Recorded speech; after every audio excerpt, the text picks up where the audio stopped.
நான் என்ன சொல்ல வரேங்கிறத அம்மா கேட்கவும் மாட்டேங்கிறாங்க. ராதிகா கல்யாணம் பண்ணலைன்னா அவங்க அண்ணனும் அவங்க குடும்பமும் போலீஸ் ஸ்டேஷன் போயிடுவேன்னு என்னை மிரட்டுறாங்க. கனி அவங்க அண்ணன் வேற எஸ்ஐயா இருக்கும்போது நான் என்ன பண்ண முடியும்? அவருக்கு மட்டும் அவங்க குடும்ப பொண்ணை ஏமாத்துறேன்னு தெரிஞ்சா என்னை உண்டுலேன்னு ஆக்கிட மாட்டாங்களா? இது எங்கள் அம்மாட்ட சொன்னால் எங்கள் அம்மா புரிஞ்சுக்க மாட்டேங்குது. ஆனால் இதை நான் ராதிகாட்ட எதிர்பார்க்கவே இல்லை. அவள் எந்த எக்ஸ்ட்ரீம் என்ன போவான்னு நினச்சேன். ஆனால் சிம்பிளாக காரியத்தை முடிச்சிட்டா. இன்னும் இங்கே வந்து என்னை என்ன பாடுபடுத்த போகிறான்னு தெரியல. எங்கள் அம்மாவும் அவகிட்ட சண்டை வளர்த்துட்டே இருக்குது. என்ன பண்ணுறதுன்னு ஒன்றும் புரிய மாட்டேங்குது. ராதிகாவை ரொம்ப கேர்ஃபுல்லாக ஹேண்டில் பண்ணணும். இல்லாட்டி அவள் என்னையும் எங்கள் அம்மாவையும் உண்டு இல்லைன்னு ஆக்கிடுவா. ராதிகாவை கொஞ்சம் பொறுமையாக தான் நம்ம ஹேண்டில் பண்ணணும். இல்லாட்டி நம்மளுக்கு ஆபத்து, நம்ம குடும்பத்துக்கு ஆபத்து. வரட்டும், அவள் எப்படி இருக்கா எப்படி பேசுகிறாங்கிறத வச்சு நாம் அவளை பார்த்துக்கலாம். இங்கே பாரு ராதிகா, நீ எங்கள் அண்ணனை கல்யாணம் பண்ணிட்டீங்கிறக்காக உன்னை அண்ணினால எங்களால் கூப்பிட முடியாது. என்னதான் இருந்தாலும் நாங்கள் இந்த வீட்டு பொண்ணு. எங்களுக்கான மரியாதையை நீ முதல்ல கொடு, சரியா? ஏய், அண்ணிட்ட எதுக்கு இப்படி பேசிகிட்டு இருக்க? அவங்க என்னதான் இருந்தாலும் அண்ணனோட பொண்டாட்டி. அப்படியெல்லாம் அண்ணிட்ட பேசாத. நீ சும்மாரு. உனக்கு என்ன தெரியும்? நீ என்னை விட சின்ன பொண்ணு. நான் என்ன சொல்கிறேனோ அதை மட்டும் கேளு, இல்லாட்டி நான் பெரியமாட்ட சொல்லுவேன். என்ன ராதிகா, நான் சொன்னதெல்லாம் புரிஞ்சுதில்ல? எங்ககிட்டையும் எங்கள் பெரியமாட்டையும் நீ வச்சுக்காத. எதுவாக இருந்தாலும் எங்கள் பெரியப்பாட்ட பேசிக்கோ.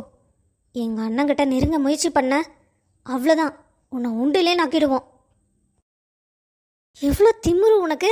இவ்வளோ தூரம் நான் பேசிகிட்டே இருக்க, கொஞ்சமாவது மரியாதைக்கு சரின்னு சொல்கிறியா? இங்கே பாரு, நான் வயசில் சின்ன பொண்ணேன்னு பார்க்குறேன். இல்லாட்டி பலார்னு ஓங்கி அப்பிடுவேன். என்ன அடிப்பியா? உனக்கு எவ்வளோ தைரியம்? இதை நான் எங்கள் பெரியமாட்ட சொன்னேன்னு வெயி, உன்னை உண்டிலே நக்கிடுவாங்க. இங்கே பாரு, நான் நல்ல மூடில் இருக்கேன். தேவையில்லாமல் என்கிட்ட பிரச்சனை பண்ணாத. அண்ணின்னு கூப்பிட்ற மாதிரி இருந்தா பேசு, இல்லாட்டி வாயை மூடிட்டு போய் உன் வேலையை பாரு. யாரை பார்த்து என்ன சொல்கிற? வேலையை பாரு நான் சொல்கிறேன் உன்னை. இங்கே பாரு, ஓங்குன கையை உடச்சிடுவேன். ஒழுங்கு மரியாதையை கையை கீழே போடு. முதல்ல வயசுக்கு மரியாதை கொடுத்து பழகு. ஏய், திமிரு பிடிச்சவளே! பெரியம்மா, பாத்தீங்களா என்னை எப்படி பேசுறாங்கன்னு? கொஞ்சம் கூட குழந்தைங்கிற மரியாதையே இல்லை. எங்கிட்டயே இப்படி நடந்துக்கிறாங்கன்னா அண்ணாட்ட அவங்க எப்படி பேசுவாங்க? எல்லாம் நான் கேட்டுக்கிட்டு தான் இருந்தேன். உன் குழந்தையாட்ட இப்படியா பேசுறது?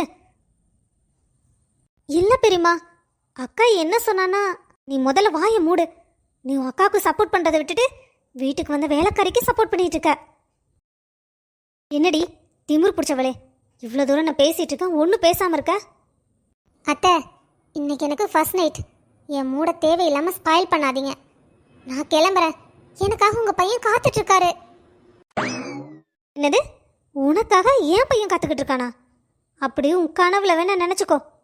இது பேச்சுவார்த்தைக்கு வேணா நல்லாயிருக்கும். என் பையன் ஒரு நாளும் உன்னை ஏறெடுத்து பார்க்க மாட்டான். அப்படியா? அப்புறம் எப்படி உங்கள் வாரிசு என் வயிற்றுல வளருது?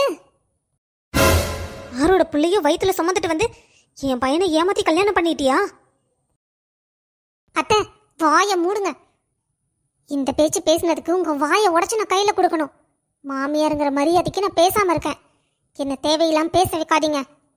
நான் ஒன்றும் கனி மாதிரி கிடையாது. 1 2ன்னு பிரித்து பார்த்துருவேன். ஜாக்கிரதை. கல்யாணத்துக்கு முன்னாடியே பிள்ளைய வயிற்றுல சுமந்துட்டு வந்தவளை அப்புறம் என்ன சொல்கிறது?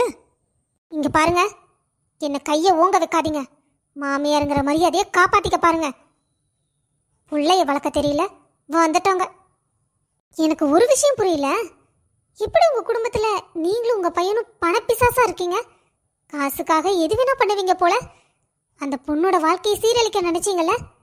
என் வாழ்க்கையை சீரழிச்சது இல்லாமல் கனி வாழ்க்கையை நாசம் பண்ணியிருந்தீங்கன்னா அந்த பாவம் யாரை படுத்தும்? உங்களையும் உங்கள் பிள்ளையும் சும்மா விடாது. ஏய், வார்த்தையை பார்த்து பேசு. பார்த்து தான் பேசுகிறேன். உங்களை பார்த்து உங்கள் மூஞ்சியை பார்த்து நேருக்கு நேர் தான் பேசுகிறேன். ஏய், நான் பாட்டு கத்திட்டு கிடக்கிறேன், நீ பாட்டுக்கு போற.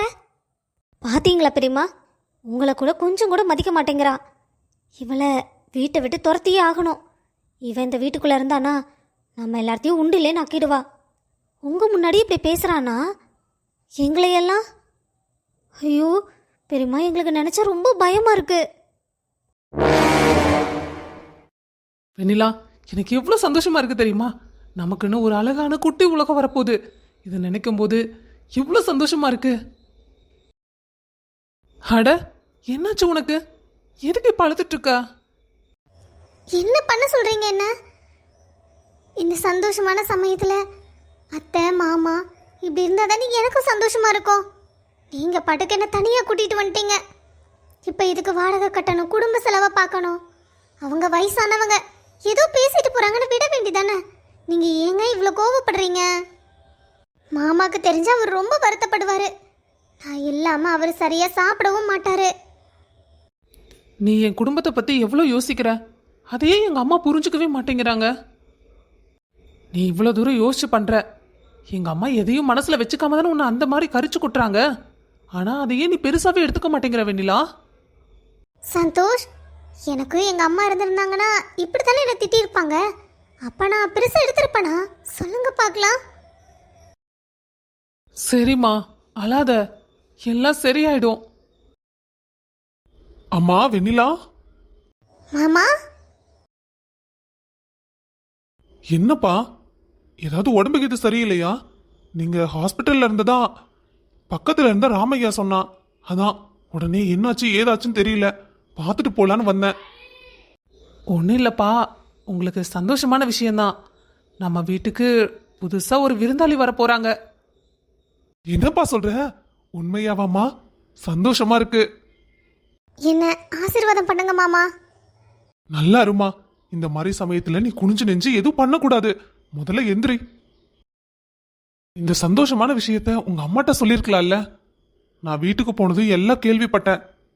எல்லாம் கேட்டுட்டு நீ பண்ணதான் எனக்கு சரின்னு பட்டுதுடா. அதனாலதான் சரி உன்னை பார்த்துட்டு போலன்னு வந்தேன். அம்மா வெண்ணிலா, நீ எதை பத்தியும் கவலைப்படாத. நீ சந்தோஷமா இரு. அந்த வீட்டுக்கு எப்போ வரணும்னு தோணுதோ அப்ப நீ தாராளமா வரலாம். உன்னாங்க ஒருத்தரும் ஒன்னும் சொல்ல முடியாது.